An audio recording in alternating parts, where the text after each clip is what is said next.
সকালের পার্ট তো কমপ্লিট হয়ে গেছে, এখন বসে বসে দেখবে আমরা সবাই কি করছি, গল্প করছি। এই যে বুনু, এই যে আমার মা, আমরা তিনজন, আর এখানে দেখবে এই যে আমার বর। মানে আমরা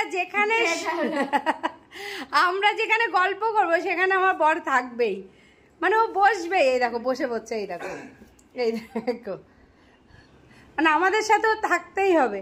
সবাই মিলে একটু গল্প গুজব করছি, আর তোমাদের দেখাবো আমি কি কি রান্না করলাম, জামাইকে কি কি খাওয়াবো। আমি একটু আজব আজব রান্না করেছি, সবাই হয়তো কি ভাববে জানি না, বা কি হাসবে কি না। আমার জামাই যা যা খেতে ভালোবাসে, এখন যদি 50 রকম খাবার খেতে ভালোবাসে সেটা বানিয়ে দেওয়া সম্ভব, কিন্তু ও খাবে না।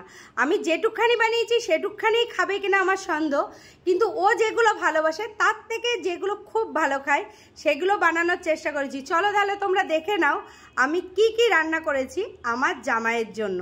জামাই তো আর একা খাবে না, খাবে সবাই, কিন্তু স্পেশালি জামাই ষষ্ঠী মানে জামাইয়ের জন্য। প্রথমে ডাল দিয়ে শুরু করি। এখানে আছে মুগের ডাল, এখানে আছে আলু ভাজা। আমি কিন্তু ভাজা অনেক রকম করি, 4-5 রকম ভাজা করে দিই, বেকার খাই না বলে এবার আলু ভাজা। ইলিশ মাছটা এখনো ভাজিনি, লবণ হলুদ মাখিয়ে ফ্রিজে রেখে দিয়েছি, ওটা পরে ভেজে দেবো। আর এখানে যেটা আছে ওর সব থেকে প্রিয় হচ্ছে কচু পাতা বাটা,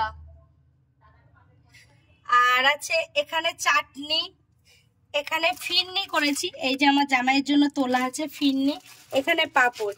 নিচে যে আইটেমগুলো এগুলো টোটালি নিরামিষ। এবার আমিষে যাব। আমিষের মধ্যে রয়েছে কচুর মুখি দিয়ে ইলিশ মাছের পাতলা ঝোল, যেটা ওর খুবই প্রিয়, ভীষণ প্রিয় কচুর মুখি দিয়ে ইলিশ মাছ। আর এখানে আছে মনমোহিনী চিংড়ি। এই চিংড়ি মাছের রেসিপি যদি তোমরা দেখতে চাও আমি আলাদা করে দিয়ে দেবো। আর এখানে আছে গোলবাড়ির মাটন। চেষ্টা করেছি, আজকে প্রথম দিন, এটা আমি আগে কোনোদিন করিনি। তা যাদেরকে আমি চাকিয়েছি তারা বললো ভালো হয়েছে, এখন জানি না কতটা ভালো হয়েছে। শুধু তো তরকারি খাওয়ালে জামাইকে হবে না, তার সাথে আছে পোলাও। এটা আমি গোবিন্দভোগ চাল দিয়েই করেছি, আর সাদা ভাত। জামাইয়ের খাবার রেডি করে ফেলেছি, শুধু জামাই ঘরে রয়েছে আসার অপেক্ষা। এখানে পোলাও আছে, সাদা ভাত, ইলিশ মাছ ভাজা, কচু পাতা বাটা, তারপরে আলু ভাজা, এখানে আছে জল, গন্ধরাজ ঘোল, কোল্ড ড্রিঙ্কস, ডাল, মনমোহিনী চিংড়ি, ইলিশ মাছ দিয়ে কচুরমুখী দিয়ে পাতলা ঝোল, গোলবাড়ির মাটন কষা, চাটনি, পাঁপড়, ফিরনি। জামাই ষষ্ঠীর কেক না থাকলে হয় বলো? জামাই ষষ্ঠীর কেক, 5 রকম মিষ্টি আছে, আর সবশেষে যেটা ছাড়া একদম অসম্পূর্ণ খাওয়াটা, সেটা হচ্ছে স্যালাড।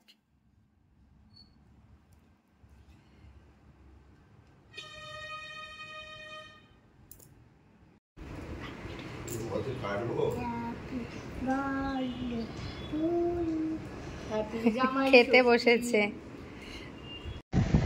বিকালবেলা সবাই মিলে ছাদে বসে আইসক্রিম খাচ্ছি। আকাশটা খুব সুন্দর লাগছে, ওই জন্য সবাই মিলে ছাদে চলে আসলাম।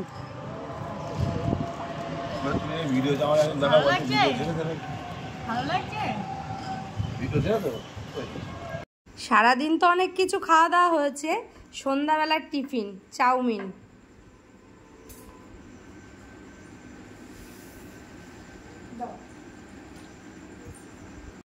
সারাদিন কি করলাম না করলাম সবই তোমরা দেখলে, কি কি খাওয়া দাওয়া হলো না হলো, সন্ধ্যাবেলা কি টিফিন খাওয়া হলো। তবে চা করা হয়েছিল, সেই চায়ের ভিডিওটা করতেই ভুলে গেছিলাম। রচা খেয়েছিলাম সবাই, যেহেতু অনেক রিচ খাবার খাওয়া হয়েছে ওই জন্য রচা হয়েছিল আজকে। যাই হোক, এখন অনেক রাত হয়ে গেছে, রাতে খাওয়া দাওয়া কমপ্লিট। এবার সারাদিন এই শাড়ি পরে রয়েছি, শাড়িটা এবার গা হাত পা ধোবো, শাড়িটা চেঞ্জ করে নাইটি পরে শোয়ার পালা। ব্যাস, এখানেই ভিডিওটা শেষ। আজকের ভিডিও তোমাদের কেমন লাগলো অবশ্যই লাইক কমেন্ট শেয়ার করে জানিও। কমেন্ট করতে ভুলো না কিন্তু কেমন লাগলো না লাগলো। সবাই ভালো থেকো, সুস্থ থেকো, বাই বাই, গুড নাইট।